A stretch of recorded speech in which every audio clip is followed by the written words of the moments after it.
আসসালামু আলাইকুম। তো চলে আসলাম আবার নতুন একটা ব্লগ নিয়ে। তো অনেকদিন পর দেখা হলো, মাঝখানে কোনো ভিডিও বা ব্লগ ছাড়া হয় নাই বা সময় পাই নাই আমি। তো আজকে আম্মুর বার্থডে, তো আম্মুর একটা সারপ্রাইজ গিফট দেওয়ার ইচ্ছা আছে।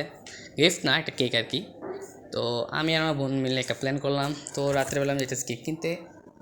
তো কেক যাবো আমার শনির একটা কিনতে, আমার স্কুল যেদিকে এই এলাকায় যাইতেছে আর কি কেক কেক কিনতে। তো আমার এলাকায় মানে রায়েরবাগ এলাকায় ভালো কোনো একটা কেকের বেকারি বা কিছু নাই, আমি বা চিনি না, শনির একটা ভালোভাবে চিনি। তো ওইদিকে যাইতেছি কেকটা কিনতে। যেটা ভাবছিলাম তার চেয়ে এখানে ভিড় বেশি, আবার এখন অফিস টাইম, তো মানুষ আসা যাওয়া বেশি করতেছে। তো যাই, আবার এদিকে আবার রাস্তার কাজ করতেছে, রাস্তা ঠিক করতেছে, তো আরও বাজে অবস্থা। তো একটা রাস্তা ক্রস করতে আধা 10-12 মিনিট লেগে যায়।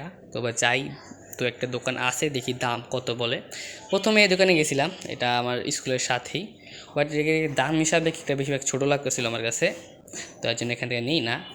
কেকটা আমার কাছে তোর ভালো লাগতেছিল না। তারপর আরেকটা বেকারিতে যাই, ওই জায়গায় আবার ভালো লাগছিলো। বেকারির নাম 3 স্টার কি জানি জিনিস ছিল, এই যে বেকারির কথা বলেছিলাম। তো আমি এই কেকটা নেই, চকলেট আর ভ্যানিলা মিক্স আর কি। তো এই কেকটা নেওয়া হয়েছে। তো আমার কেক কিনা শেষ। তো আমার মেইন সমস্যাটা হলো আমি বাসায় কীভাবে কেকটা ঢুকাই। কেন বাসায় আম্মু আছে বাসায়, তো আম্মু যদি কোনো কাজ করতে থাকে তাহলে আমি ঢুকে ফেলতে পারবো, আমার কোনো সমস্যা হবে না। তো আম্মু কেকটা খুলে, আমি যদি থাকি তাহলে আমার কেকটা লুকায় তারপর পরে আবার ঢুকাইতে দেবো, একটু ঝামেলা।